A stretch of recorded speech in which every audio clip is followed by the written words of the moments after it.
잘 알아야 된다? 이게 굉장히 단순한 것 같지만 습관 자체가 들어있는 사람 무조건 괜찮은 사람이 아니야. 뭐 괜찮은이라는 개념은 제가 궁금한 게 괜찮은 남자를 걸러내는 방법이 좀 궁금해요. 어떻게 하면은 괜찮은 남자를 좀 100% 걸러낼 수 있는지 그 방법을 좀 알려주시면 좋을 것 같아요. 만났는데 이 사람이 정말 괜찮은 남자인지 확인하는 법, 뭐 체크하는 법, 뭐 이런 거 같은데, 뭐 괜찮은이라는 개념은 뭐 능력이 괜찮을 수도 있고 외모가 괜찮은, 또는 몸매가, 또는 뭐 성격이 등등등 여러 가지 있을 수 있는데, 내가 괜찮은이라고 말하는 건 나랑 이성으로서 만나기 좋은, 이건 누가 봐도 남자로서 괜찮은, 여자로서 괜찮은 할 때 이거를 말하는 거라는 거를 좀 염두에 뒀으면 좋겠는데, 괜찮은 사람을 만나야 되는 이유가 있어. 건강하지 못한 연애를 하는 친구들이 주변에 꽤 많아. 그러면 사람이 괜찮은 사람을 만나야 내가 이 연애에서 실패를 했어도 또 다른 좋은 사람 만날 수 있고, 내 자존감이 무너지지 않는 이상 이별도 최선을 다할 수 있는데, 건강하지 않은 연애를 하는 사람들은 이별도 거지같이 하고, 그 이별에서 내 트라우마도 남고, 그러니까 그렇게 뻗쳐나가는 게 있기 때문에 일단은 그걸 걸러내기보다는 우리가 왜 괜찮은 사람 왜 만나야 돼? 내 취향 만나면 되는 거 아니야? 저는 나쁜 남자한테 끌려요. 그냥. 이게 안 되는 이유에 대해서 지금 간략하게 설명을 했고, 그럼 어떻게 찾아내야 되는지. 일단 괜찮은 남자는 어떤 남자야? 자기만큼 내가 소중한 사람이야. 이 남자 이상으로? No. 이 남자에 준하게. 어떻게 나보다 이 여자가 더 소중해. 누가 세상에 어떻게 존재해도 내가 일단 제일 귀한 거거든. 근데 나에 준하게, 동등하게 이 남자가 나를 여겨준다면 그 사람이 바로 괜찮은 사람이야. 자, 이 사람을 만났어.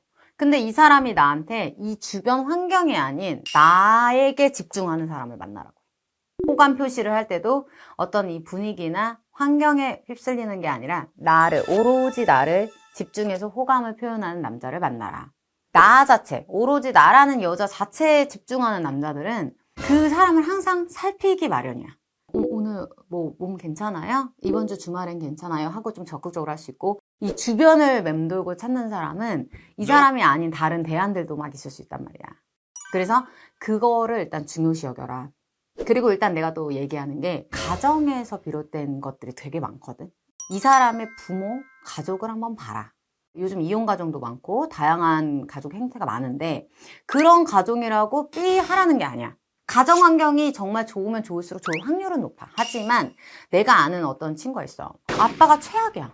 막 어린 시절에 막 엄마를 막 함부로 하고 막 소리 지르고 막 때린 적도 있대. 밀쳐서. 그런 가정에서 큰 남자야. 그럼 보통은 뭐라고 생각해? 남자는 그 아빠를 보면 안다, 이렇게 하잖아. 근데 그 친구 같은 경우는 어린 시절부터 엄마를 굉장히 보호하고 강인한 책임감을 갖고 있으면서 저런 남자는 되지 말아야지, 그런 사고방식을 갖고 있고, 지금까지는 어쨌건 문제없이 되게 잘 지내. 가정을 꾸리고. 근데 어떤 친구는 집이 되게 부자야. 남자인데 가정을 혐오하더라고. 자기가 성공해서 이 집에 부셔버리는 게 자기의 목표래. 그런 친구도 있어. 이 사람이 어떻게 이것에 대해서 생각을 내고 어떤 사고방식을 갖고 있는지를 가정 환경을 보면서 알 수 있어. 뭐 어떤 결손가정인가 안 돼, 이런 게 아니야. 유복하게 행복하게 자랐지만도 삐딱선 타는 친구들도 많지. 그러니까 그런 걸 한번 봐라. 더불어서 친구 무시 못해. 자, 남자를 만나는데 이 남자가 친구가 너무 많은 거 싫어요 했지. 건접사랑 사건 사고가 많으니까. 근데 친구가 한 명도 없는 것도 문제야. 어린 시절부터 유년 시절부터 살아가면서 내가 내 마음 터놓을 수 있는 친구 한 명쯤 있는 거, 그리고 그 친구를 내가 만나서 확인하는 거 정말 중요하고 필요한 일이지. 어떻게 보면 가정 환경이라는 거는 이 남자 의지로 바꿀 수 없는 거지만, 교우 관계나 어떤 동료 관계는 이 사람이 만들어낸 거잖아. 진짜 친한 친구로 봤을 때 그 친구가 내가 납득하지 못할 만한 부분이 있거나 너무 심한 이상한 점을 갖고 있다든가, 괜찮은 사람이 그럴 확률은 극히 드물지. 또 중요한 포인트인데, 사람이 살면서 무슨 이슈로 가장 많이 다툴까? 여자.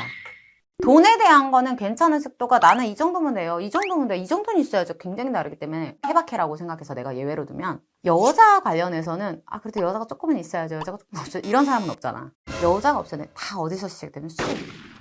근데 이 남자의 술버릇을 진짜 확인을 해야 되는데, 이거를 진짜 입버릇처럼 말해도 잘 안 해. 술로 인해서 여자 문제, 술로 인해서 범죄, 술로 인해서 사고, 술로 인해서 음주운전 등등 많은데, 자, 여기서 뜨끔한 사람들 많을 거야. 연애를 하고 있는데 술을 먹고 한 잔 정도니까 하면서 운전을 습관처럼 하는 사람들이 있어. 자, 음주운전 사망으로 가는 고속열차지. 정말 나를 귀히 여기는 사람이 일단 괜찮은 남자인 건데 그 습관 자체가 들어있는 사람 무조건 괜찮은 사람이 아니야. 우리가 나중에 이렇게 보면은 딸바보 하잖아, 남자들. 아내를 사랑하지 않는데 딸바보인 사람은 없어. 잘 알아야 된다. 딸들이 엄마를 얼마나 좋아하겠어. 근데 내 아내를 아끼지 않는데 딸바보 된 사람 없다는 거야. 술은 모든 거의 원흉이 될 수 있어. 왜 그런 거 있잖아. 장인어른이 사위 술 완전 취할 때까지 먹여본다고. 그게 괜히 나온 게 아니야. 예전에 그런 얘기도 있었어. 어떤 온라인에서 내가 봤는데 술을 먹고 거실에서 응가한 거야. 술버릇인 거야. 그래서 술버릇을 꼭 확인해 봐야 된다. 그리고 이 다음으로 좀 너무 많겠지만 내가 진짜 연애 과정 중에서 확인하는 것도 중요하다고 얘기하는 게 이 사람과 내가 교제 중에 싸울 거 아니야. 이 싸우고 나서 어떻게 갈등을 극복해 나가는지 이거를 나는 A부터 Z까지 다 꼼꼼하게 봤으면 좋겠어. 예를 들어서 싸웠는데 회피형 있을 수 있고 나 잠깐 생각할 시간 가질게. 갑자기 어디 떠나. 아니면 싸울 때 손가락질하면서 막 욕설을 하고 윽박질러 나를 겁박하다. 되게 다양하지. 정말 우리가 아파트 이렇게 보면 창문이 많잖아. 거기 살고 있는 모든 가정이 갈등이 없는 가정은 없어. 행복해 보이고 막 까르르 웃잖아. 다 불행이 있어. 그래서 이걸 어떻게 극복해 나가고 어떻게 해결해 나가는지. 그래서 이게 굉장히 이 사람을 믿고 가도 되겠다라는 확신이 드는 경우도 있고 이걸 계기로 이 사람은 절대 이 사람은 정말 이상한 사람이다. 결정되는 경우도 있고. 그래서 이 부분에 있어서 우리가 좀 잘 알아둬야 될 것 같아. 이거는 또 굉장히 내가 진짜 좀 꼭 얘기하라고 하는 건데 나에 대해 정확하게 설명할 수 있는 남자를 만나라. 나의 취향, 내가 좋아하는 거, 내가 싫어하는 거 이것에 대해서 정확하게 표현할 수 있는 남자를 만나라. 내가 분명히 좋아하는 취향이라는 건 있을 거 아니야. 우리가 I도 있고 E도 있고 이런 것처럼 나에 대해서 그 정도는 말할 수 있어야 되거든. 나 이거 싫어. 나 이거 좋아. 막 이러라는 게 아니야. 아집을 부리고 막 자기 주장 세게 펼치라는 게 아니라 저는 이런 거를 선호해요. 그래서 저는 이런 걸 좀 불편해하는 편이에요. 왜냐면 이런 걸 얘기 없이 이 사람을 그냥 잣대질 하는 사람들 있거든. 이 사람을 그냥 평가하고 나 저런 거 싫은데 저 여자 아닌 것 같아. 이런 사람들이 있어. 그게 아니라 나를 일단 얘기해야 후회가 없지. 그러면서 어떻게 해야 되냐면 우리와의 약속과 주말 데이트나 어떤 우리가 식당 어디 갔고 이런 거에 적극적으로 신경 쓰는 사람을 만나야 돼. 왜? 내 취향과 호불호를 얘기했기 때문에 이거를 귀담아 듣는다고. 자기가 얘기할 수 있는 사람을.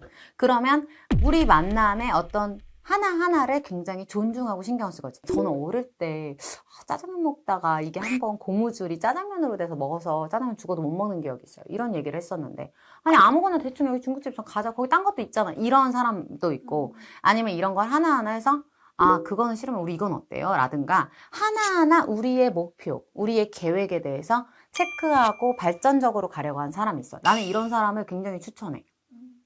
내 거에 대해서 얘기하는 사람은 상대방 것도 귀담아 듣는다는 전자에. 그래서 우리가 하나하나 구체적인 목표나 앞날에 대해서 얘기할 때도 이것에 대해서 서로 취향이나 호불호에 대해서 공유할 수 있고 그걸 당당하게 오픈할 수 있고 당당하게 귀담아 들을 수 있는 사람. 그리고 그거를 반영해서 계획해 나가는 사람. 이런 사람은 꼭 만나라. 난 이렇게 얘기하고 싶어. 그리고 그냥 사소한 얘기인데 묵묵하게 고마워, 미안해 그렇게 얘기 내뱉을 수 있는 사람. 무의식 중에. 이게 굉장히 단순한 것 같지만 늘상 이게 밴 사람이 있어. 근데 사실 선수 같은 사람들도 늘상 배 있어. 이런 말들이. 하지만 그 사람들이 글렀다, 이 사람이 뭐 어쨌다 떠나서 내가 예전에도 말했지만 갑자기 발현된 돌발 상황에서 이 사람이 하는 모습. 누가 예를 들면 컵을 부었는데 이때 이런다든가 이게 자기 본연의 성격이거든. 그때 탁 이 돌발 행동에 있어서 돌발 이 상황에서 이 사람의 어떤 모습으로 내가 굉장히 실망하게 될 수도 있고 근데 이 내 마음을 무시하지 말라고. 이건 진짜 맞는 마음이야. 많은 여자들이 좋아하는 마음 때문에 이 정도면 괜찮겠지 하고. 그렇지. 근데 절대 안 되는 거야. 왜냐면 내가 추천하는 건 우유부단한 것보다는 확실한 사람을 만나라고 하고 싶어. 근데 그거는 그 갭의 차이가 있기 때문에 약간씩은 우유부단할 수도 있겠지. 사람에 따라서. 하지만 내가 말했잖아. 나같이 내 여자를 생각하는 사람이 결국은 괜찮은 사람인 거거든. 그러면 이 여자가 나쁜 소리 듣게 하고 싶지 않아서 이 여자가 겁먹을까 봐 내가 세게 얘기도 안 하는 거고. 그리고 이 여자가 내가 우유부단하면 이 여자도 고민할 것 같으니까 내가 얘기해 주는 거고. 좀 이렇게 생각하면 되게 단순할 것 같아. 그 결혼한 사람들 중에 그런 얘기 되게 많이 해. 요즘 남자들은 뭐 쓰레기 분리수거만 하고 뭐 청소 한 개만 해도 그 남편 많이 하네요 이렇게 얘기 듣고, 여자들은 실컷 해도 뭐가 안 된다 이렇게 얘기 많이 하거든. 근데 이 여자를 귀히 여기는 사람은 뭐라도 서로 하려고 해. 여자도 마찬가지야. 여자들 중에서도 남자가 너무 내 남편이고 소중하고 귀하니까, 뭐 애기 키우는 사람들도 남편이 깰까봐, 남편도 일하고 힘드니까 자기가 대꾸자요 이런 분들도 많아. 그러니까 서로 귀히 여기면 너무 더할 나위가 없지. 근데 오늘의 주제는 괜찮은 남자니까, 그러니까 이 남자처럼 나를 여기되 이 남자가 자존감도 있고, 자존감 있다는 건 나 잘난 맛에 사는 게 아니야. 굉장히 강인하고 멋있고, 그 다음에 내 의견에 대해 확실하게 얘기하고, 그런 만큼 이 여자도 귀히 여기면 그 사람이 괜찮은 사람이다. 한 가지 질문할게. 제 지인 중에서 괜찮은 남자를 판별할 때 자기가 얘기하는 거에서 어느 정도 화가 날 수 있는 상황인데도 좀 참는다. 그러면 이 사람 괜찮구나 이렇게 판단을 한다고. 그거는 진짜 몹쓸 짓이야. 그러니까 내가 어디까지 화를 참는지 이 사람을 확인해 보겠다는 거잖아. 그러면 내가 막 했는데도 얘가 참아. 그럼 얘는 둘 중 하나야. 바보 아니면 너 죽었어 벼르고 있거나. 그러니까 그런 여자들 있어. 바보같이 내가 소리를 지르는데도 얘 참아. 얘 터지면 어떡할 건데. 괜찮은 사람이라고 해서 내가 시킨 대로 다 하고 바보같이 꼬붕처럼 하고 막 이거를 말하는 게 전혀 아니라는 걸 잘 귀담아 듣고, 근데 귀히 여기는 여자는 귀히 여길 대접을 받을 만은 해야겠지? 그래서 괜찮은 남자를 이렇게 좀 찾아내면 좋을 것 같다.